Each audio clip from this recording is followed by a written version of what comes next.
Nah, Bapak Ibu Saudara-saudari, hari ini kita masuk kepada firman Tuhan yang kelima daripada serial kita, Beyond Expectation, melampaui pengharapan kita. Dan hari ini kita melihat kembali, beberapa minggu yang lalu sudah banyak yang kita bahas. Hari ini kita melihat Tuhan yang dapat mengubahkan yang kecil menjadi besar.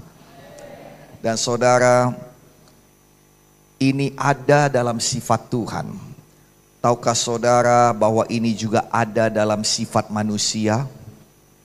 Alkitab mengatakan apa yang kau besarkan dengan mulutmu itu akan menjadi besar. Banyak orang mendapatkan persoalan yang tadinya persoalan kecil karena mulutnya itu menjadi besar. Yang tadinya sebenarnya bisa sangat mudah diatasi, tetapi karena mulutnya itu menjadi hal yang besar dan sulit untuk dikalahkan. Bapak, Ibu, Saudara-saudari, Alkitab berkata bahwa kita diciptakan sesuai dengan gambar dan rupa Tuhan. Dari mulut Tuhan keluar firman. Dari firman yang keluar dari mulut Tuhan, ada hal-hal yang kecil menjadi besar. Tuhan kita adalah Tuhan yang bekerja di dalam kita. Dan Alkitab berkata dalam Efesus 3 ayat 20 sampai 21, bagi Dialah yang dapat melakukan jauh lebih banyak daripada apa yang kita doakan atau kita pikirkan, seperti yang ternyata dari kuasa yang bekerja di dalam kita. Bagi Dialah kemuliaan di dalam jemaat dan di dalam Kristus Yesus turun-temurun sampai selama-lamanya. Amin. Dikatakan bahwa ada yang dikerjakan Tuhan jauh lebih banyak daripada apa yang kita doakan dan dipikirkan, seperti yang ternyata dari kuasa yang bekerja di dalam kita. Engkau tidak menunggu situasi berubah. Engkau tidak menunggu hari baik.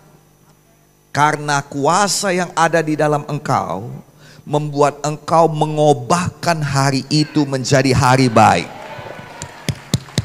Boleh kita berikan tepuk tangan bagi Tuhan Yesus. Yang mengerti sekarang katakan amin. Jadi tidak ada hari sial bagi kita. Kalau saudara mengalami hari buruk, mulailah saudara penuh dengan kepenuhan Tuhan. Penuhlah dengan firman, penuhlah dengan Roh Kudus. Dan mulailah biarkan kuasa bekerja dari dalam saudara. Dan dari dalam ini dikatakan akan mengubahkan yang luar. Saudara punya kuasa. Saudara punya kuasa. Dan saudara, hal yang paling menjengkelkan ialah apabila kita berhadapan dengan sesuatu yang kita inginkan. Dan kita tidak tahu bahwa di balik dompet, di selipan dompet kita, di balik buku-buku kita, di selipan tas yang kita bawa, ternyata kita punya uang yang cukup untuk menebus barang itu. Kadang kita melihat ke dalam dompet kita melihat kosong. Tapi kita tidak tahu jauh di dalam lagi ada selipannya, ternyata ada uang kita. Tahukah saudara, hidup ini selalu begitu. Saudara lihat kekuatan saudara, saudara tahu Anda tidak mampu. Saudara lihat keuangan saudara, saudara tahu Anda tidak sanggup. Saudara lihat teman-teman saudara, saudara tahu Anda tidak pantas. Tapi kalau saudara gali lebih jauh di dalam kiralabasikaramalabasandiralalabasando, maka saudara akan menemukan di dalam ada kuasa yang mampu membuat saudara sampai ke sana. Boleh kita berikan tepuk tangan bagi Tuhan Yesus. Dan inilah harta yang kita punyai dalam bejana tanah liat yang dikatakan Paulus. Bahwa di dalam ini ada Tuhan yang dapat melakukan hal-hal yang mustahil. Yang mengerti katakan amin. Dan itu sebabnya saudara berharaplah akan mukjizat. Saya mau beritahukan pada saudara, sudah mulai banjir mukjizat di Gereja Kemenangan Iman Indonesia Pusat Medan. Tuhan kita adalah Jehovah. Dan Alkitab berkata dia adalah El Shaddai. Tidaklah salah kalau saya katakan dia adalah Jehovah El Shaddai. El Shaddai berarti the Almighty God. Bukan hanya Mighty God, tapi Almighty God. Amin. Artinya Tuhan yang maha kuasa. Nah saudara, kata maha di dalam bahasa Indonesia itu melambangkan satu tingkatan yang tak terukur. Bukan tertinggi saja, tetapi tak terukur lagi. Yang mengerti katakan amin. Maha kuasa dalam KBBI, Kamus Besar Bahasa Indonesia, berarti sangat berkuasa, teramat berkuasa. Ini menggambarkan suatu pribadi yang memiliki kuasa yang sangat besar, yang sulit untuk diukur dengan nalar kita. Jadi kuasa Tuhan itu tidak bisa diukur dengan nalar. Yang mengerti katakan amin. Nah Bapak Ibu Saudara-saudari, sebagai contoh, maha pengasih itu artinya pribadi yang memiliki kasih yang sangat besar, yang sulit diukur atau diperhitungkan dengan kemampuan berpikir atau nalar kita. Maha kuasa artinya kuasa Tuhan tidak bisa engkau ukur dengan kemampuan berpikirmu dan atau dengan nalarmu. Itu sebabnya ketika El Shaddai bekerja, maka itu tidak bisa masuk ke dalam pengetahuan. El Shaddai bekerja di luar ruang lingkup pengetahuan, dan itu dinamakan dengan mukjizat bagimu dan bagi saya. Jadi maha kuasa artinya pribadi yang memiliki kekuasaan yang sangat besar, yang sulit diukur atau diperhitungkan dengan kemampuan berpikir atau nalar kita. Itu sebabnya dia dinamai dengan ajaib.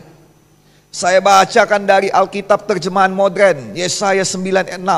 Sebab seorang anak telah lahir bagi kita, seorang putra telah diberikan pada kita, pemerintahan ada di atas bahunya. Namanya disebut ajaib, penasehat, Elohim yang perkasa, Bapa yang kekal, Raja damai. Saudara, dalam kebiasaan orang Yahudi, nama itu menggambarkan harapan kita tentang orang itu. Nama itu menggambarkan keadaan kita itu. Nah saudara, Alkitab berkata terkadang, bukan terkadang, sering sekali dalam menerima maksud dan panggilan Tuhan, nama seseorang harus diubah terlebih dahulu. Karena kehidupannya tidak bisa menerima berkat Tuhan. Abraham harus berubah menjadi Abraham. Tadi Abraham artinya Bapa yang tinggi, the high father. Berubah menjadi Abraham, bapa dari banyak bangsa. Kehidupannya yang sombong, yang mempertahankan kedudukannya, mempertahankan dirinya, itu tidak bisa menerima janji Tuhan. Dia harus menjadi Abraham, bapa yang membagikan hidupnya bagi bangsa-bangsa. Yang mengerti katakan amin. Saudara harus memberi terlebih dahulu sebelum saudara diangkat oleh Tuhan. Yakub yang berarti penipu. Bisakah seorang penipu itu hidup? Bisa. Saulus, itu nama yang baik. Saulus artinya yang kuinginkan, yang kudoakan, yang kumohonkan. Tapi di balik nama Saulus ada satu kekerasan hati dan ada satu kepentingan diri sendiri. Harus diubah menjadi Paulus yang berarti kecil, rendah, yang melambangkan kerendahan hati. Nama selalu berbicara mengenai harapan. Amin saudaraku. Dan nama Tuhan kita adalah ajaib. Ajaib. Ajaib. Jadi dia bekerja di luar nalarmu. Pekerjaannya ajaib, hidupnya ajaib, dia pelaku keajaiban, segala sesuatu tentangnya ajaib. Dia tidak bisa dibatasi oleh koridor ilmu pengetahuan, dia tidak bisa diterangkan oleh kepintaran manusia. Dia adalah ajaib.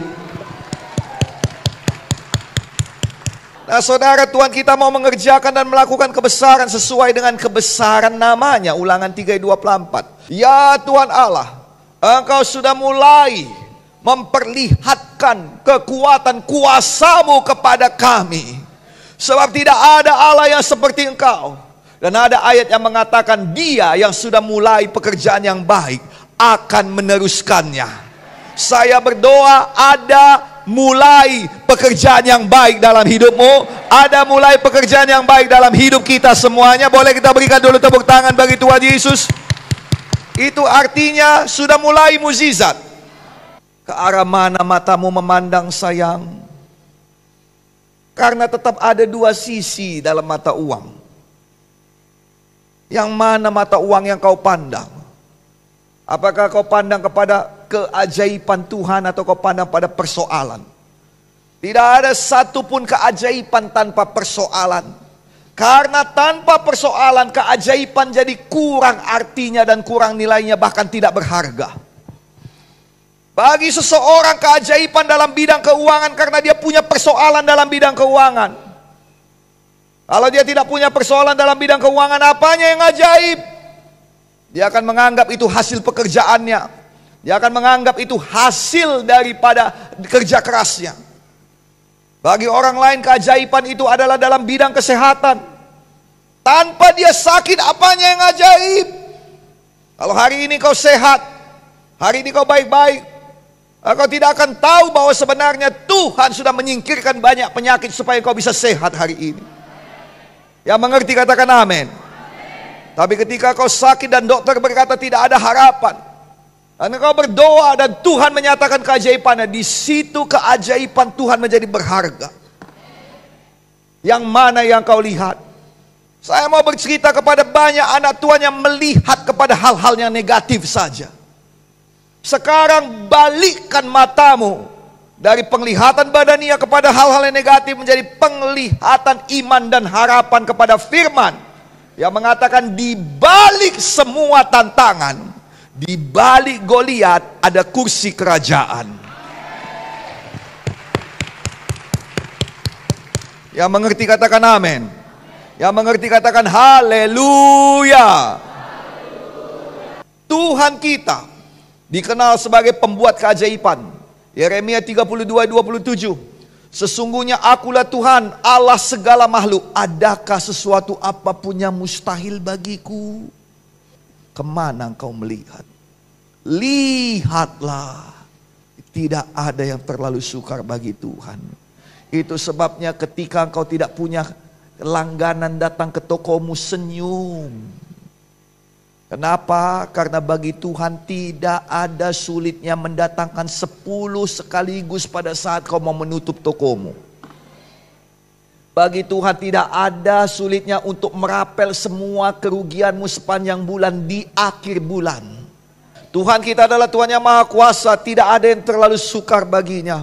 Tidak ada yang mustahil baginya. Dia tidak pernah berkata yang kau minta itu gak mungkin. Kalaupun itu sukar, dia kasih syarat supaya engkau bisa bekerja sama dengan dia menjadikannya. Dia tidak pernah berkata, nggak mungkin, udah yang lain aja, enggak. Balik lagi apa yang kata Tuhan, kalau kau lihat. Saya ulangi ayat tadi, Yeremia 32:27, versi Alkitab terjemahan modern. Lihatlah, akulah Yahweh, Elohim dari semua yang hidup. Adakah yang terlalu sukar bagiku? Ayat ini dengan jelas berkata, lihatlah pada Tuhan.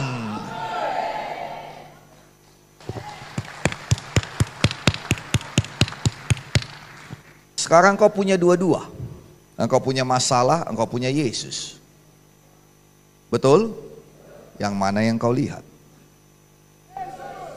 Kurang cepat sayang. Amin. Boleh kita berikan tepuk tangan. Yesus yang kita lihat. Lihatlah akulah Yahweh. Latih diri saudara. Saya ulangi sekali lagi di tengah semua kekecewaan. Latih diri saudara melihat Yesus. Di tengah semua tekanan hidup ini. Latih diri saudara melihat firman. Di tengah semua kejahatan manusia terhadap saudara, kata-kata buruknya, perlakuannya yang kasar, perlakuannya yang tidak adil, tidak benar, tidak jujur, lihat kepada Yesus. Latih diri lihat pada Yesus. Amin. Karena tidak ada yang terlalu sukar bagi Tuhan. Yang setuju katakan amin. Nah saudara kasih dalam nama Yesus, maka dari sini kita melihat bahwa Tuhan kita adalah pelaku mukjizat. Tuhan kita selalu lebih daripada sekedar cukup, melakukan lebih besar daripada apa yang kita pikirkan. Nah saudara kasih dalam nama Tuhan Yesus Kristus, Tuhan kita tidak tahu berbuat perkara kecil. Tuhan kita tidak tahu berbuat perkara kecil, Dia cuma tahu perkara besar. Setiap kali Dia bertindak, sesuatu yang besar jadi. Semua yang diperbuatnya besar. Kenapa saya ulang-ulangi di sini? Supaya tertanam dia. Tertanam dia. Tertanam dia. Kenapa? Karena ada perkara besar bagi ini. Ada perkara besar bagi. Ada perkara besar bagi saya. Saya percaya. Boleh kita berikan tepuk tangan bagi Tuhan Yesus. Ada perkara besar bagi kita. Amin. Dan Tuhan kita suka mengambil yang kecil. Kenapa? Karena yang kecil memang gak bisa buat apapun. Itu sebabnya Alkitab berkata, berbahagialah orang yang rendah hatinya. Amin. Jadi Pauluslah kita, si kecil, tapi menggoncangkan dunia. Amin. Amin. Matius 2 ayat 6. Dan engkau Betlehem tanah Yehuda, engkau sekali-kali bukanlah yang terkecil. Kalau saudara lihat, dia paling kecil. Memang dia paling kecil, tapi dikatakan firman, engkau sekali-kali bukan yang terkecil di antara mereka yang memerintah Yehuda. Karena daripadamu lah akan bangkit seorang pemimpin yang menggembalakan umatku Israel. Tuhan punya cara supaya yang terkecil di dunia ini tidak tetap yang terkecil. Tuhan punya cara supaya warungmu tidak tetap yang terkecil. Tuhan punya cara supaya usahamu tidak tetap yang terkecil. Tuhan punya cara supaya pelayanan kita tidak yang terkecil. Tuhan punya cara Inang, Tuhan punya cara Amang. Yakinkan hatimu, engkau tidak ada di golongan bawah, engkau tidak ada di juru kunci. Kenapa? Karena Tuhan akan datang padamu, firman datang padamu hari ini, lawatan Tuhan datang padamu, iman tumbuh, dengan iman tidak ada yang mustahil. Kau punya harapan dan Tuhan akan melampaui semua pengharapanmu untuk kemuliaan nama Tuhan. Haleluya. Tuhan memilih seorang yang kecil dan mengangkat dia menjadi raja yang besar. 1 Samuel 9:21. Tetapi jawab Saul, bukankah aku seorang suku Benyamin, suku yang terkecil di Israel?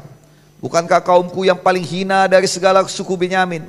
Mengapa Bapa berkata demikian padaku? Saudara akan terkejut kalau pilihan Tuhan jatuh kepadamu.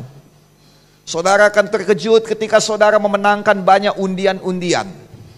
Saudara akan terkejut ketika Tuhan memilih engkau. Saudara berkata, aku kan bukan siapa-siapa. Cuma satunya aku punya kartu undian. Tapi kenapa aku yang menang tur ke Israel? Tuhan memilih seorang yang kecil dan menjadikannya raja. Dari bawah naik ke atas. Semua berkata, saya dari bawah, diangkat Tuhan naik ke atas. Tuhan memilih seorang yang kecil dan menjadikannya pahlawan yang gagah perkasa. Hakim-Hakim 6 ayat 15-16, malaikat Tuhan menampakkan dirinya kepadanya dan berfirman kepadanya demikian, Tuhan menyertai engkau, ya pahlawan yang gagah berani. Tapi jawabnya kepadanya, ah Tuhanku, dengan apakah aku selamatkan orang Israel? Ketahuilah kaumku adalah yang paling kecil di antara suku Manase, dan aku pun yang paling muda di antara kaum keluargaku. Berfirmanlah Tuhan kepadanya, tetapi akulah yang menyertai engkau.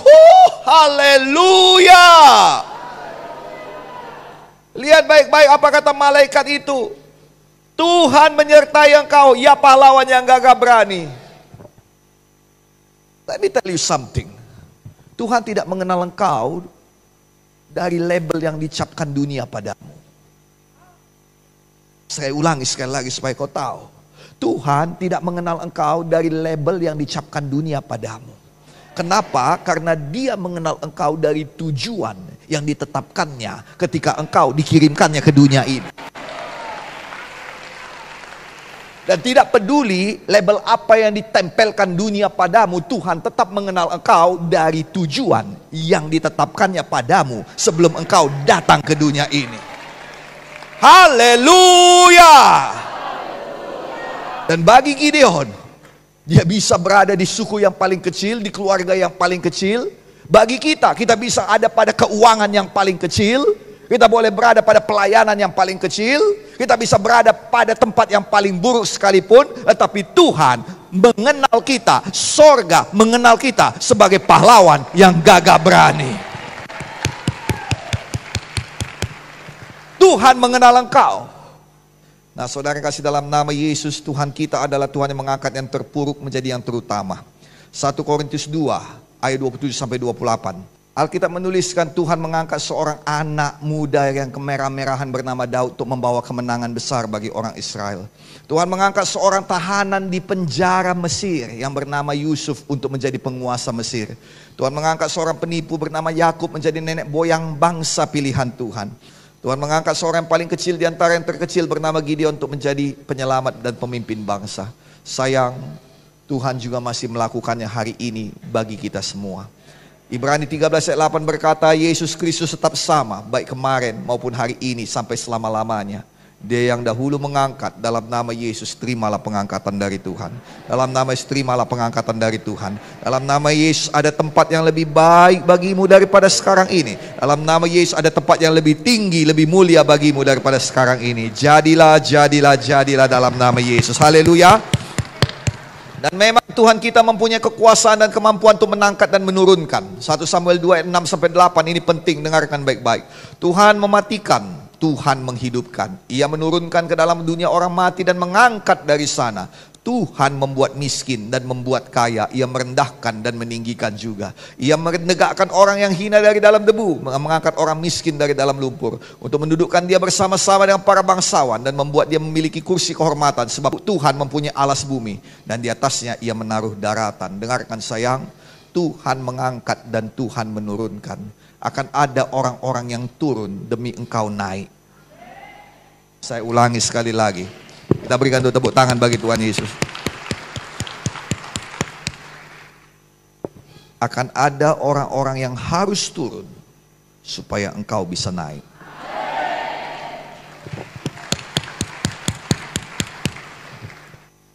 Sebabnya dengan caranya yang ajaib, Tuhan turunkan dia. Dan Tuhan angkat engkau. Nah, saudara tahu ini yang dikatakan Daud dalam 2 Samuel 6 ayat 21. Tetapi berkatalah Daud kepada Mikal, di hadapan Tuhan yang telah memilih aku dengan menyingkirkan ayahmu dan segenap keluargamu. Tuhan yang mengangkat, Tuhan yang menurunkan. Takut kita kepada Tuhan. Kenapa Daud diangkat? Karena dikatakan dalam buku Kisah Para Rasul 13:36, sebab Daud melakukan kehendak Allah pada zamannya. Amin. Daud diangkat kenapa? Karena dia melakukan kehendak Allah. Saya ajak saudara, Tuhan kita akan melebihi ekspektasimu, Tuhan kita akan melebihi doa-doamu, Tuhan kita akan melebihi pengharapanmu ketika engkau melakukan kehendaknya. Yang mau saya katakan pada saudara, laksanakan kehendak Allah. Daud tidak punya jalan kepada kerajaan, tapi dia melaksanakan kehendak Allah. Dan Tuhan menyingkirkan Saul. Gak mungkin dia. Jonathan yang seharusnya naik. Gak mungkin dia. Yang mengerti katakan amin. Tapi saudara, Daud diangkat Tuhan dengan menyingkirkan Saul dan seluruh keluarganya. Akan ada orang-orang yang tersingkir. Suka atau tidak suka, akan ada. Saya berdoa itu bukan saya, itu bukan saudara. Mari maju, mari maju. Amin. Ada yang disingkirkan, tapi saudara naik. Saya berdoa, dalam nama Yesus saudara akan menempati tempat-tempat yang baru. Tempat-tempat yang baru. Tempat-tempat yang baru. Dalam nama Yesus, amin. Bisakah itu Pak Pendeta? Lukas 18 ayat 27 berkata, apa yang tidak mungkin bagi manusia, mungkin bagi Allah. Jadilah itu, yang menerimanya katakan amin. Saudara, bagaimana cara kita melakukannya? Bagaimana cara kita mendapatkannya? Yaitu dengan melakukan firman dengan setia, melakukan kehendak Allah. Kehendak Allah ada dalam firman-Nya. Ulangan 28:13. Tuhan akan mengangkat engkau menjadi kepala dan bukan ekor. Engkau akan tetap naik, tetap naik, tetap naik dan bukan turun. Orang dunia berkata hidup ini bagaikan roda pedati, sekali di atas sekali di bawah. Tuhan berkata tetap naik, tetap naik, tetap naik, tetap naik, bukan turun. Tapi Alkitab berkata kalau engkau melakukan kehendak Tuhan, kalau Kalau engkau melakukan dengan setia segala yang kusampaikan padamu hari ini, maka Tuhan akan mengangkat engkau. Engkau akan tetap naik dan bukan turun. Tuhan tidak peduli dengan hukum dunia. Tuhan tidak mendengarkan kepada situasi keadaan dunia. Tuhan punya kuasa. Usahamu akan tetap naik, hidupmu akan tetap naik, keuanganmu akan tetap naik, sukacitamu akan tetap naik, masa depanmu akan tetap naik, dan tidak akan turun dalam nama Yesus. Sekarang yang menjadi pemikiranmu bukan bagaimana saya naik.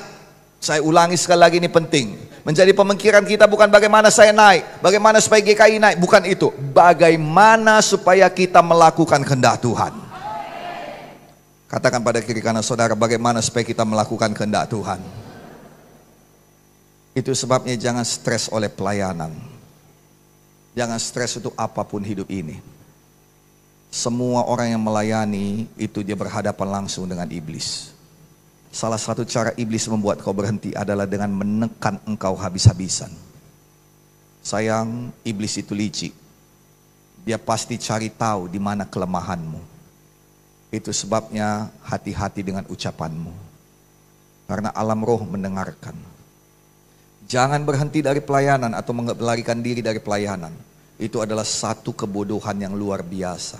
Tidak ada satu pelayanan pun tanpa tekanan. Tidak ada satu pelayanan tanpa kekurangan. Tidak ada satu pelayanan tanpa penderitaan. Semua ada. Tapi Alkitab berkata, itu mengerjakan mahkota yang kekal pada kita. Yang mana yang kau lihat? Sisi mata uang yang mana yang kau lihat? Yang mengerti katakan amin. Tidak ada satu pelayanan pun yang sempurna. Yang kita kejar bukan kesempurnaan. Saya ulangi sekali lagi. Yang kita kejar bukan kesempurnaan. Yang kita kejar bukan supaya dia baik, Pak. Baguslah itu. Tapi yang kita kejar adalah kehendak Tuhan. Ketika Tuhan berkata, sabaslah hai hambaku yang baik dan setia. Itu yang kau kejar. Senyumnya Tuhan itu yang kau kejar. Amin. Yang perlu kita lakukan adalah selalu kerjakan yang terbaik. Selalu percaya Tuhan akan bertindak. Selalu mengucap syukur. Filipi 4:6 berkata, janganlah kau khawatir tentang hal apapun juga. Kenapa bisa khawatir? Karena itu terus-terusan yang kau lihat. Kenapa kau bisa khawatir? Karena itu terus-terusan yang kau pikirkan. Kenapa terus-terusan kau pikirkan? Karena itu terus-terusan yang kau bahas. Kenapa itu yang terus-terusan kau bahas? Karena itu terus-terusan yang kau lihat. Sayang, dengarkan. Lihat doa-doamu. Yang mana yang paling banyak kau doakan? Kadang-kadang kita nggak sadar, yang kita doakan, yang kita bahas dengan Tuhan, masalah kita.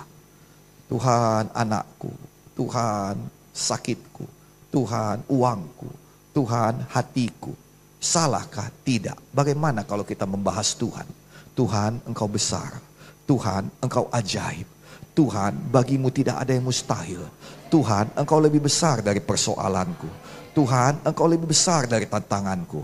Tuhan, engkau bisa mengubahkan situasiku. Saudara, itu doa yang sama, tetapi dari sudut pandang yang berbeda. Jadi kalau saudara sering berkata, walau dalam doa, Tuhan masalahku besar kali. Tanpa engkau gak mungkin Tuhan. Tuhan tolonglah, bergeraklah. Kenapa sampai sekarang kau tidak bergerak ya Tuhan? Tuhan, ku nantikan kau tapi gak datang-datang kau. Kapanlah kau datang Tuhan? Semua doamu tidak ada yang salah. Tapi itu tidak membangkitkan apapun dalam hidupmu. Jangankan hormon, iman pun tidak. Bagaimana kalau kita melihatnya dari sisi pandang yang berbeda? Seperti setiap kali kita berdoa yang saya ajarkan pada saudara hampir tiap minggu. Bapa Surgawi, aku adalah anakmu. Mulai hari ini, hidup saya penuh keajaiban. Setiap hari ada keajaiban. Engkau Tuhan pelaku keajaiban. Engkau Bapakku dan aku anakmu. Kalau kau pelaku keajaiban, maka aku menerima keajaiban. Hari ini ada keajaiban. Besok ada keajaiban. Lusa lebih banyak keajaiban. Jadilah dalam nama Yesus. Nah, kalau saudara ucapkan terus menerus. Ucapkan terus menerus. Tubuh saudara akan merespon. Lebih daripada itu, sorga akan merespon. Yang mengerti katakan amin. Haleluya. Doamu benar, tapi bukan begitu yang Tuhan mau. Maka ditambahkan Tuhan di sini, Paulus pintar, dipimpin Roh Kudus, dikatakan doa, permohonan, dan ucapan syukur. Terima kasih Tuhan, karena perbuatanmu lebih besar daripada semua perbuatan dunia pada saya. Terima kasih Tuhan, karena berkat-Mu lebih besar daripada semua tuntut dunia pada saya. Saudara lihat yang mengerti maksud saya, katakan amin. Kalau engkau penuhi mulutmu dengan demikian, setan tidak punya suatu apapun yang bisa dipegangnya. Licin semua doamu karena pengurapan Roh Kudus. Yang mengerti katakan amin. Balik lagi, di dunia ini sayang tidak ada tantangan, tapi di dunia ini ada Tuhan. Itu sebabnya saudara doa, ada Yesus untuk tantanganku, ada Yesus untuk hari ini, ada Yesus untuk setiap persoalanku, ada Yesus yang lebih besar daripada semua yang terjadi hari ini. Ada Yesus, terpujilah nama Tuhan. Kalau kau harus menangis memperkatakan itu, menangislah memperkatakan itu. Jangan menangis karena persoalan, menangislah karena Tuhan yang besar bersama-sama dengan engkau. Yang mengerti katakan haleluya. Saya berdoa, kiranya matamu melihat pada sisi yang tepat. Saya berdoa hidupmu penuh ucapan syukur. Saya berdoa kiranya semua kita diangkat oleh Tuhan. Diangkat Tuhan melebihi pengharapan kita. Saya berdoa sebelum tahun ini berakhir, saudara akan menempati pos saudara yang baru. Dalam nama Yesus, sebelum tahun ini berakhir, ada banyak kita yang menerima kemuliaan Tuhan. Dalam nama Yesus, dijadikan. Yuk kita bangkit berdiri sama-sama.